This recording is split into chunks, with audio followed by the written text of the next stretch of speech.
Thank you for joining me, Diana Master, on NMH at 1, where we highlight the news making waves in Namibia and beyond, ranging from current affairs, community stories, sports and economic news. Coming up in this broadcast, Parliament back to business.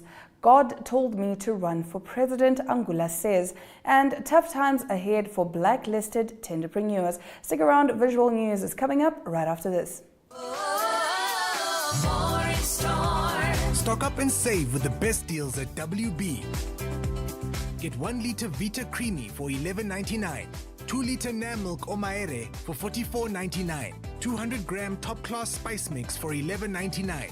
10 kg Hotchfelt maize for $84.99. Plus 2 kg surf washing powder for just $52.99.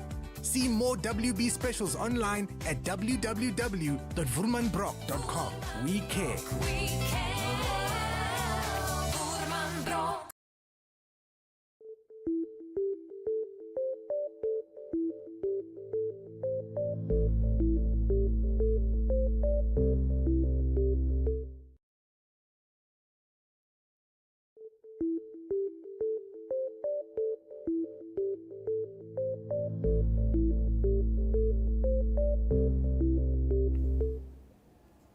In today's midday news update, Popular Democratic Movement leader McHenry Venani has undertaken a tour of the Hosea Kutako International Airport this morning. He has questioned why there are still bottlenecks in terms of passenger movements at the airport in light of efforts to ease congestion.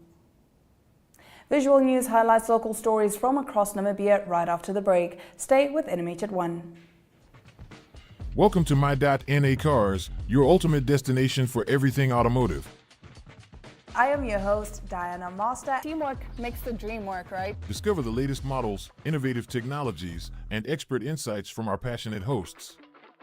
Learn essential maintenance tips and get exclusive behind-the-scenes access to the automotive industry. Don't miss My.NA Cars on NTV every Thursday at 2100 hours. Tune in and ignite your passion for automobiles.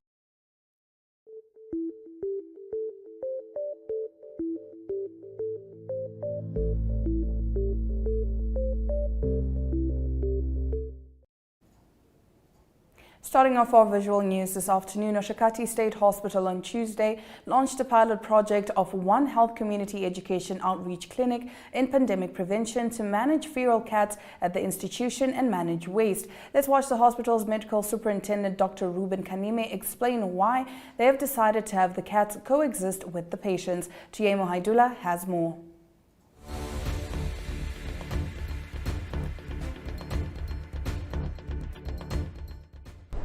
The One Health pilot project on the feral cat and the waste management, the cats that are within Oshakati Hospital. Generally, or historically, let me say, there have been several attempts to remove the cats from the hospital. First one was when they were trapped and they went to be dropped somewhere in the forest. Then the SPCA came in saying that is cruelty against animal. So over years, I think we've been stuck with this situation of cats within the hospital and the best approach to address it. A temporary solution to attend to the problem of the cats, where they had a project of trapping them, neuter them and release them back. But that was not sufficient enough. The waste management is the root cause of catting coming to the hospital because they are attracted to all this food remains that are not well handled. If trapped again, they are going to be vaccinated, they are going to be neutered so that the population of cats within the hospital gradually decrease over years. To have these cats within us, and it's not bad to have cats within the hospital because they also have a role to play in terms of disease prevention. Since they are catching all these rats, the mice, the other cockroaches, so they are removing all those small insects within the hospital and make the hospital clean for us. So what we need is to take care of these cats and make sure that they are not carrying disease to people when they scratch you, when they bite you. and then we control our waste within the hospital so that we don't attract more cats. But what also they advised us is that if we remove this cat from the hospital, then we are creating a room for other cats from outside to come in. So it's not advisable that we remove the cats, because the moment you remove them, new cats will come in, and those cats are not safe, they are not vaccinated, and definitely they are going to spread the disease within the hospital.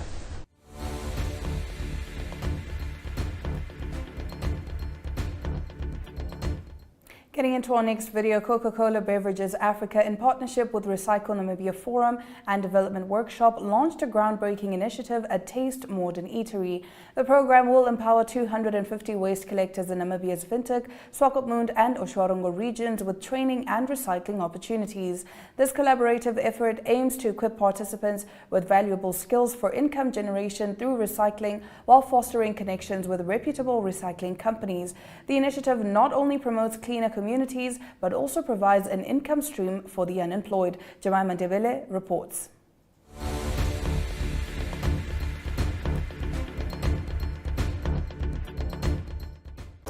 Okay, the Euros Recycling Project is a project that basically is a joint venture between Development Workshop and Recycle Namibia, and backed by Coca-Cola Namibia. The project will be the training of 200 women in recycling, collection and waste understanding. The objective of this program is simply to assist the local authorities towards cleaner communication and also to help women become independent, have an income. One of the pillars at Coca-Cola is waste. In 2018, the Coca-Cola company announced the World Without Waste program, and so we take plastic recycling very seriously.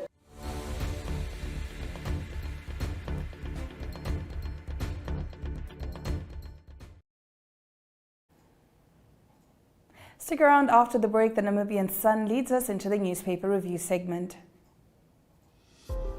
Neo Paints has established a 67-year Namibian legacy, creating personalized paint solutions that blend quality and innovation for the Namibian people. We pride ourselves in being a 100% Namibian-owned company, investing in our country and our people by employing and empowering true Namibians. With every brushstroke, Neo Paints commits to our quality guarantee and always delivering a coat of excellence. At Neo Paints, we always stay true to our country. We are as Namibian as you.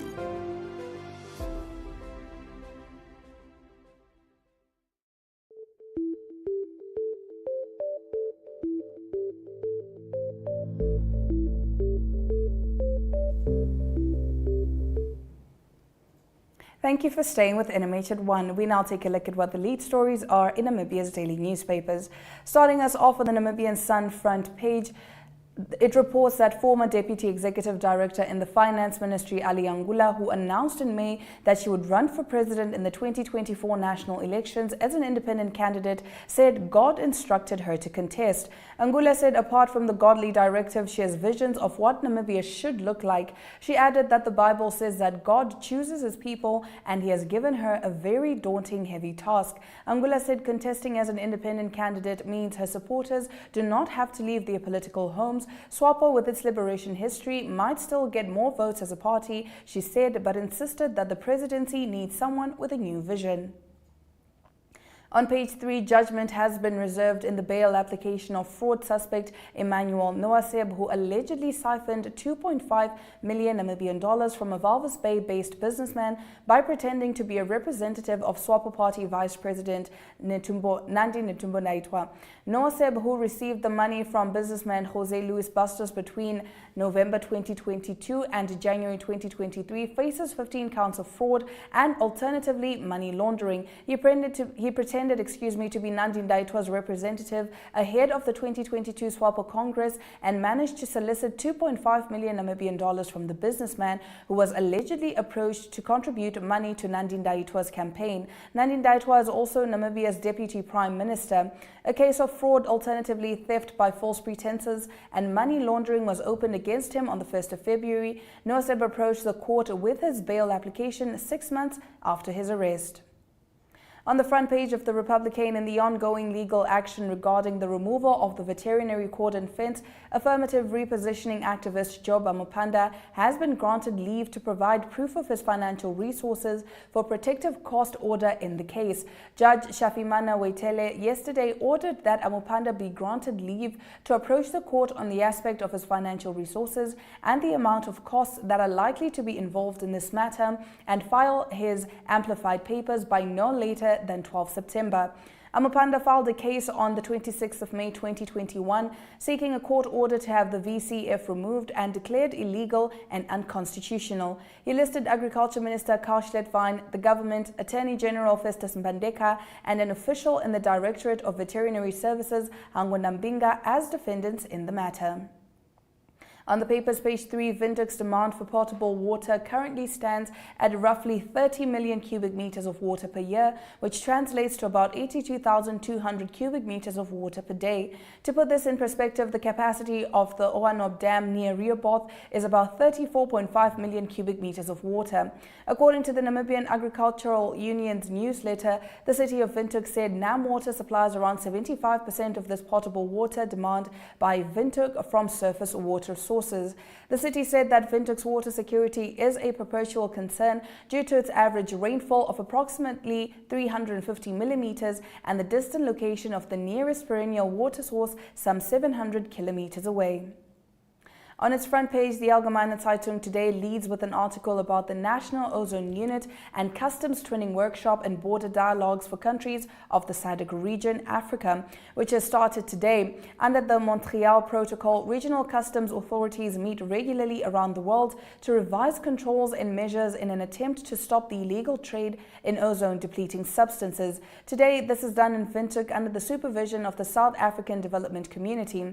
The purpose of the meeting is to work towards the Ozone Action Initiative on a regional level and to thereby initiate the implementation of the Montreal Protocol, which is run under the auspices of the United Nations Environment Programme, which makes use of the multilateral fund to assist developing countries to align their industries such as to meet the agreed parameters as set out in the Montreal Protocol. Moving over to the paper's page 3, as one of the largest illicit economies in the world, so-called natural crime or crime against nature is closely linked to terrorism, corruption, human rights abuses, finance crime, and other threats to peace and security. On today's page 3, the Allgemeine Zeitung looks at a new global initiative that has been launched to build bridges across disciplinary, geographic, and legal boundaries in the concerted fight against natural crime. Stick around after the break. We continue with our newspaper review segment, taking a look at what's on the Namibian newspaper's front page. Good evening and welcome to Sunset News. Dutchman states in his speech, rate and taxes, and how much.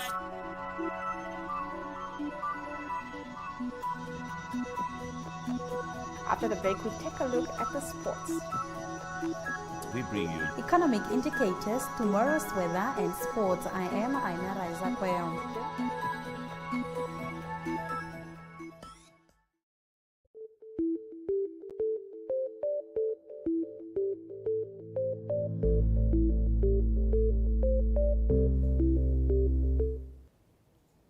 Getting into the second half of our newspaper review segment, the Namibian newspaper reports that the government is set to overhaul existing legislation to crack down on individuals whose businesses have fallen into disrepute with the public tender process. Under the current framework governed by the Public Procurement Act of 2015, a concerning loophole allows the principal officers or beneficial owners of blacklisted companies to sidestep restrictions and create new entities to secure lucrative government contracts. On page 3, the Namibia Revenue Agency has banned the importation of food such as macaroni, cooking oil and best whiskey, saying they do not comply with health regulations. These products do not have clear expiry dates or the composition of the commodity, and no English koi is provided on their packaging, while yes, cigarettes lack health warnings, NAMRA spokesperson Tonateni Shidudu said in a press statement yesterday.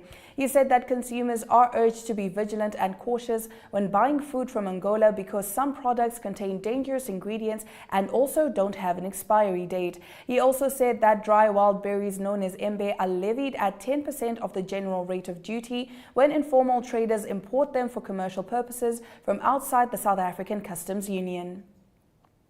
The New Era's lead story reports that with the National Assembly resuming business yesterday, political parties have given a glimpse of what Namibians can expect in what appears to be another interesting parliamentary session.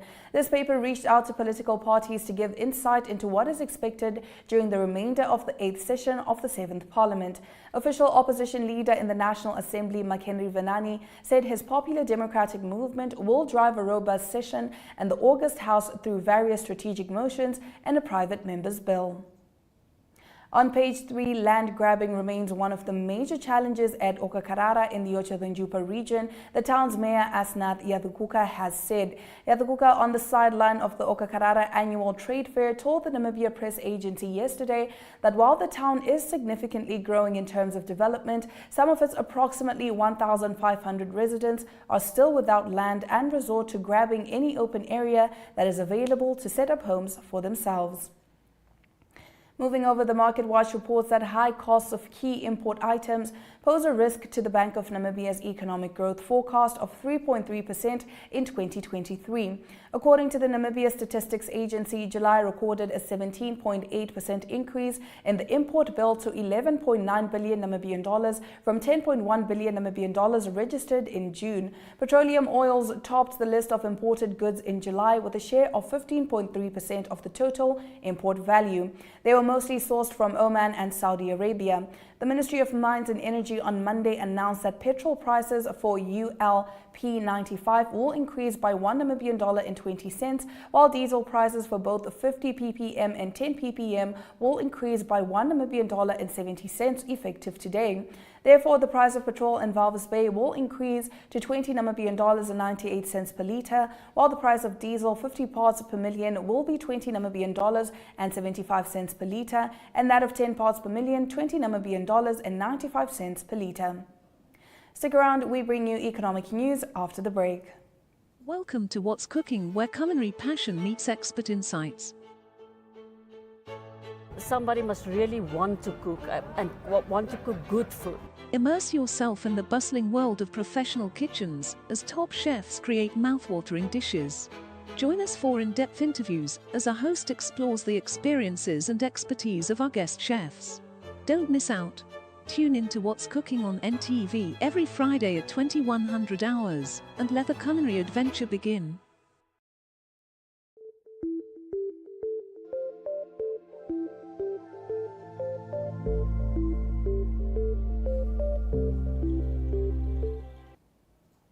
In economic news this afternoon, Shoprite's capital expenditure could be as much as 8.5 billion rand in its 2024 financial quarter, a quarter higher than in 2023 as it invests in in-store and supply chain expansion as well as e-commerce initiatives. The JSE-listed retailer said on Tuesday the CAPEX formed part of an extensive plan to pursue continued store growth and refurbishments across all supermarket formats, the next phase of a multi-year supply chain expansion to meet its next decade volume and logistics requirements. This came as the group reported its South African supermarket business's sale of merchandise increased 17.8% to 173.6 billion rand for a year to 2 July, saying its unbroken market share growth had been extended to more than 4 years. Now let's take a look at the economic indicators.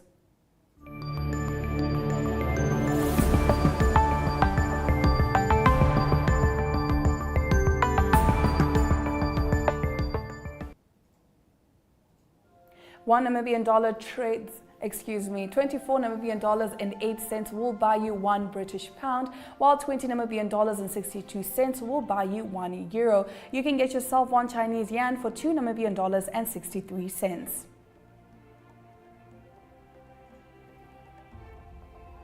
MTC took an upturn of 0.10%.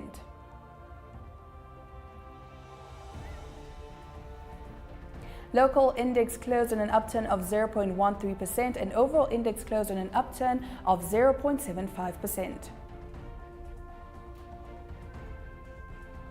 Looking at commodities, gold and copper are up by 0.02% and 0.11% respectively, while platinum and Brent crude oil took dips of 1.07% and 0.48% respectively. Stick around for news from Africa coming up after the break.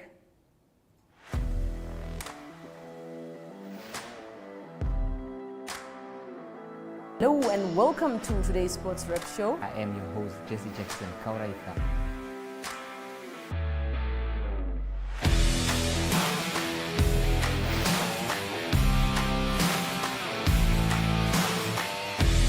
In replay, Namibia, who had won the toss for the first time on this tour. Good day everyone, time for international sports news, starting off with tennis news, both on the WTA for women's and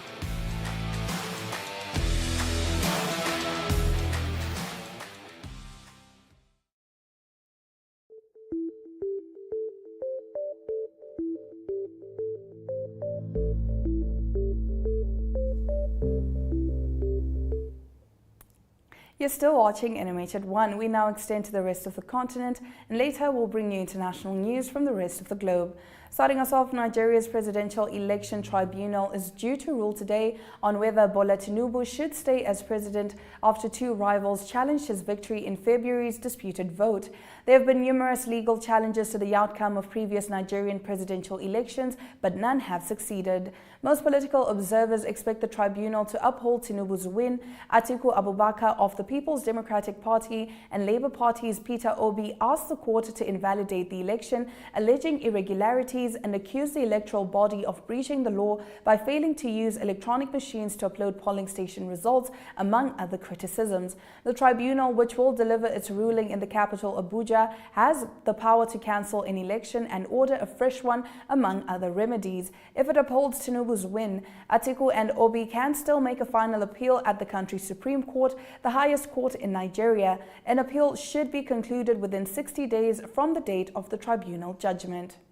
Stick around for international news coming up right after this. We are so excited to be kickstarting your morning with entertainment. Everything was happening during this past weekend. Yes. Exciting news. Wow, no, she was killing it already. In my opinion, I don't see anything wrong with him serving the full term. As well as keeping you informed on the issues that you need to know happening in and around our country.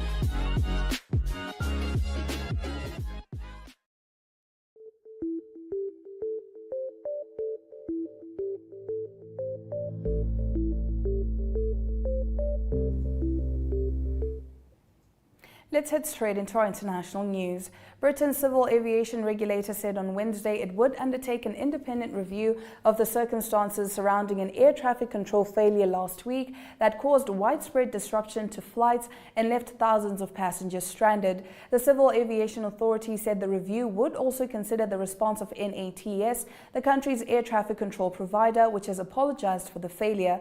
Rob Bishton, Joint Interim Chief Executive at the UK CAA, said in a statement that if there is evidence to suggest NATS may have breached its statutory and licensing obligations, they will consider whether any further action is necessary. Following the 28 August incident, around 1,500 flights were cancelled, leaving thousands of passengers stuck at airports overseas during a busy travel period and public holiday in parts of Britain. The head of NATS said this type of problem would not be repeated. The regulator said NATS had provided its preliminary report, which blamed an anomaly that forced the system to stop processing flight plans. Air traffic controllers then closed the system to maintain safety and switched to manual operation to continue service. That's it for international news. After the break, we bring you local and international sports news.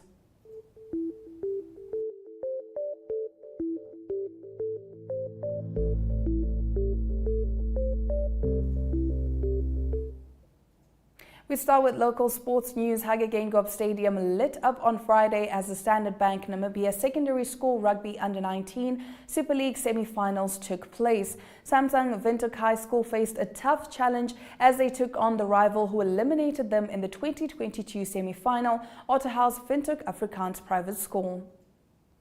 All field hockey finals for the NSSU's high school leagues were concluded on Saturday at Windhoek Afrikaans Private School's Affies Park in Pioneers Park with good sportsmanship and excellent play. In the boys and girls first and second league finals, Etosha Secondary School and Windhoek High School had one team each. St. Paul's 2, while hosts Windhoek Affies were represented by 4 teams.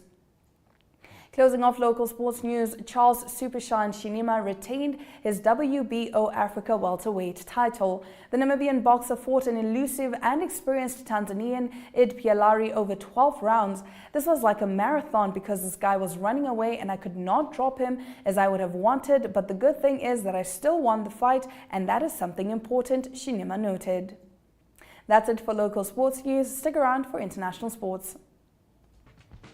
Welcome to My.NA Cars, your ultimate destination for everything automotive.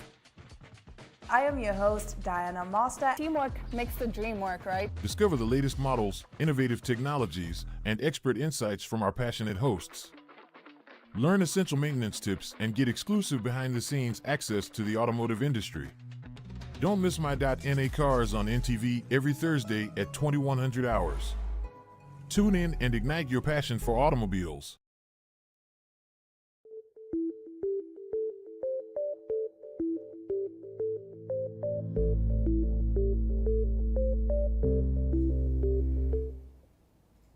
In international sports news this afternoon, Declan Rice scored his first goal for Arsenal and Gabriel Jesus added the icing on the cake as Arsenal roared back from a goal down to beat Manchester United 3-1 at the Emirates on Sunday. Marcus Rashford gave the visitors the lead against a run of play in the first half, but Arsenal captain Martin Odegaard equalised seconds later.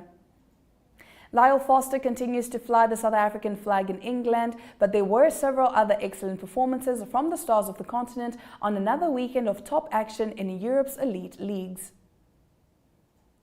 France will deploy up to 7,000 security personnel across the country as part of measures to ensure safety during the Rugby World Cup, Sports Minister Amélie Oudéa-Castéra said on Monday. The World Cup starts with a much-awaited clash between France and New Zealand at Stade de France on Friday.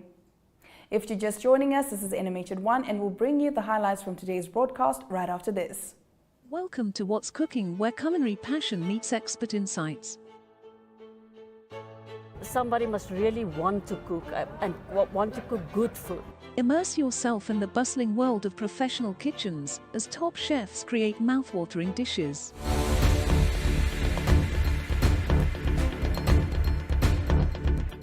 You're still with NMH at 1. We now take a look at the highlights from today's broadcast, just in case you need a quick recap.